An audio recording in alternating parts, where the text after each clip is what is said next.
On je napravio potpunu revoluciju u reality programu Zadruga. Ono što je on uradio, niko nije uradio. Tačnije, niko se nikada nije dosetio toga. A Marku Osmančiću to je pošlo za ruku. I dok su svi komentarisali smrtovnicu, jer je osvanula smrtovnica i jer javnost je bila jako tužna, to je sve bila jedna velika laž.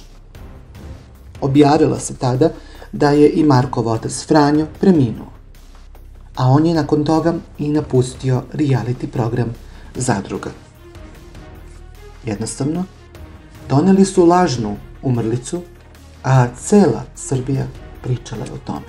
Prvo su svi bili tužni zbog toga što se to dogodilo navodno i mnogi su komentarisali da žele da Osmančić bude dobro, pružili su mu neverovatnu podršku, a onda saznalo se da je sve to bila jedna velika laž kako bi on i pobegao iz reality programa i to mu je i pošlo za rukom.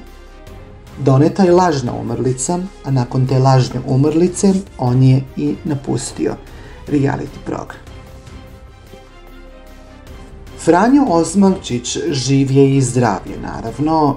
Tada to je bila jedna velika farsa, velika laž, kako bi i napustio njegov sin reality program.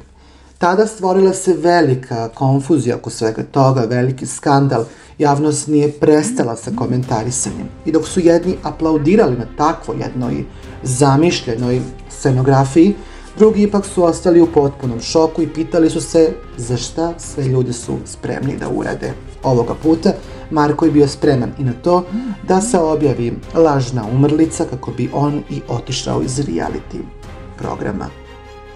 Nakon što je napustio reality program, otišao je za Švajcarsku, gde inače i živi sa svojom porodicom. A delio je tada i slike, a i video snimke kako se i provodi.